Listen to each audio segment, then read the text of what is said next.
पुण्यातील Talwade IT park परिसरातील downtown हॉटेलच्या मागील मोकळ्या जागेत बुधवारी 25 जून 2025 सकाळच्या सुमारास एक 30 वर्षीय महिला आणि 55 वर्षाच्या पुरुषाचा मृतदेह सापडल्याची घटना समोर आल्यामुळे एकच खळबळ उडाली आहे।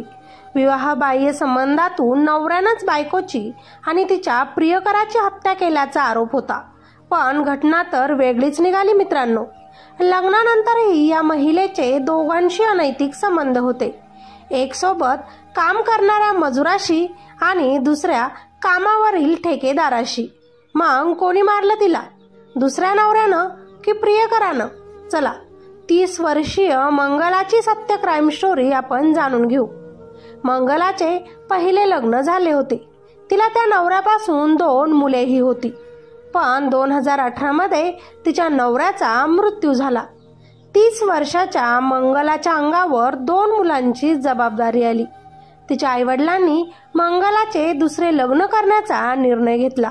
2018 मध्ये पहिल्या नवऱ्याचे निधन झाल्यानंतर मंगलाचे तळवडे येथील सूरज टेंभरे याच्यासोबत दुसरे लग्न झाले तरी पहिल्या नवऱ्याचा एक मुलगा तिच्या सोबतच राहत होता, तर दुसरा मुलगा गावी अमरावती येथे त्याच्या आजीकडे राहत।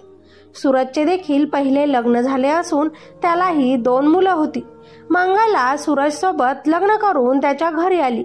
घरची परिस्थिती तशी बिकट होती, पण सूरज मंगलाला खूप जीव लावत तिच्यासाठी मोल मजुरी करत मंगला दिवसभर घरीच राहायची, मुलांची देखभाल करायची। पण घरी बसून मुलं सांभाळण्यापेक्षा आपण पण बाहेर जाऊन काम करू, संसारात नवऱ्याला पैशांची मदत करू असे तिने ठरवले आणि सूरजला विचारून तिनेही मजुरीचे काम बाहेर सुरू केलं।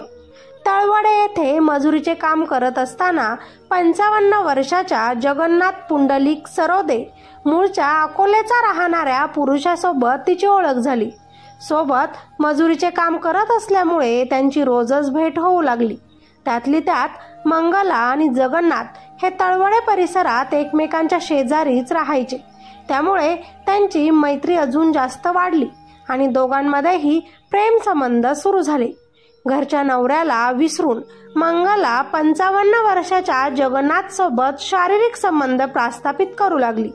त्याच्यासोबत दारू पिणं तिनं सुरू केलं।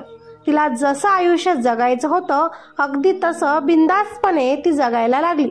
तेव्हाच तिची ओळख 49 वर्षाच्या दत्तात्रय लक्ष्मण साबळे या व्यक्तीसोबत झाली। दत्तात्रय हा मजुरीच्या ठिकाणी मजूर पुरवण्याचं काम करायचा आणि तोही त्याच परिसरात राहायचा जिथे जगन्नाथ आणि मंगला राहायची। दत्तात्रय हा आपल्याला काम मिळवून देतो, त्याच्यामुळे आपल्याला कामाची कमतरता भासणार नाही आणि पैशाची देखील नाही, असा विचार करत मंगलाने दत्तात्रयला सुद्धा आपल्याकडे आकर्षित केले।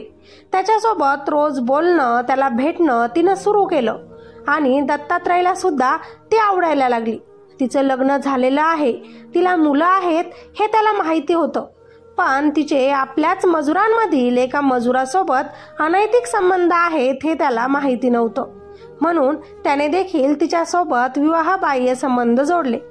घरातून काम करायला बाहेर निघाल्यानंतर मंगला 2 पुरुषांच्या संपर्कात असायची।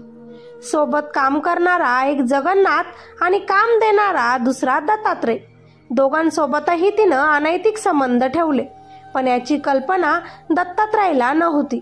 दत्तात्रय मंगलाला खुश ठेवायचा, ती जे मागेल ते तिला द्यायचा, त्यामुळे मंगला दत्तात्रयला खुश करायची आणि काम संपल्यानंतर घरी निघताना जगन्नाथकडे थोडा वेळ जायची।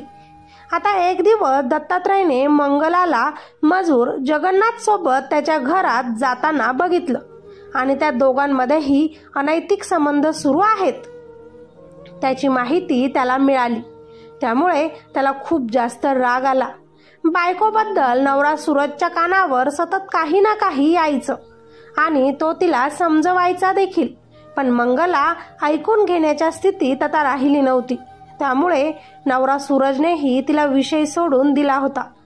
रोज मजुरीचे काम संपल्यानंतर मंगला आणि जगन्नाथ दोघंही नेहमी त्यांच्या घरी एकत्र दारू पीत बसायचे.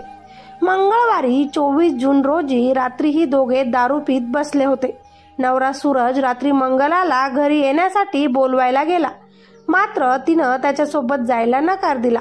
त्यानंतर सूरजनं मुलगा अनिलला आईला घरी बोलवण्याकरता पाठवलं, परंतु तरीही मंगला घरी गेली नाही. मंगलाचे असे वागणे नेहमीचेच झाले होते, त्यामुळे तिच्याकडे लक्ष न देता नवरा सूरज आणि त्यांचा मुलगा दोघंही झोपी गेले. पण इकडे दत्तात्रयला झोप येत नव्हती, कारण त्याला मंगला आणि जगन्नाथ बद्दल समजलं होतं. त्यामुळे त्यांच्याबद्दल त्याच्या मनात राग होता. मंगलाने आपल्याला फसवले. तिच्या घरात नवरा, कामावर मजूर आणि आता माझाही वापर तिनं करून घेतला. कसलाही विचार न करता दत्तात्रय रागातच जगन्नाथच्या घरी गेला. रात्रीचा 1-2 वाजला होता. मंगला आणि जगन्नाथ पूर्ण दारू पिलेले होते आणि ते नको त्या अवस्थेत होते. दत्तात्रयने मंगलाला आणि जगन्नाथला तसं बघितल्यानंतर त्याच्या तळपायाची आग मस्तकात गेली. त्याने रागानेच दोघांनाही मारायला सुरुवात केली. डोक्यात दगड घालत त्या दोघांचाही त्यानं रागात खून केला आणि खून केल्यानंतर तळवडे येथील अमरजीत जेधे यांचा दिगाटेक हा बांधकाम प्रकल्प असलेल्या मोकळ्या मैदानात 10 फूट अंतरावर दोघांचेही मृतदेह त्यानं नेऊन टाकले.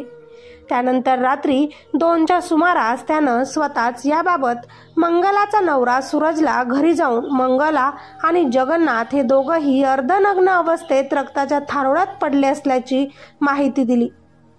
नवरा सूरज घाबरला. त्याने त्वरित घटनास्थळी धाव घेतली. पोलिसांनाही माहिती दिली. माहिती मिळताच देहू पोलीसही घटनास्थळी दाखल झाले. दोघांच्याही बॉडीज हॉस्पिटलमध्ये शवविच्छेदनासाठी पाठवण्यात आल्या. पोलिसांनी संशयावरूनच कंत्राटदार दत्तात्रयचा शोध सुरू केला. तो मूळ गावी पळून जात असल्याचे समजताच देहू पोलिसांच्या पथकाने त्याला चिखलीतूनच 1 तासाच्या आत जेल बंद केले. त्याला अटक केली. त्याच्याकडे कसून चौकशी केली असता त्यानं खुनाची कबुलीही दिली. या घटनेमुळे तळवडे IT पार्क आणि आजूबाजूच्या परिसरात भीतीचे वातावरण पसरले आहे. स्थानिक नागरिकांमध्ये असुरक्षिततेची भावना निर्माण झाली आहे.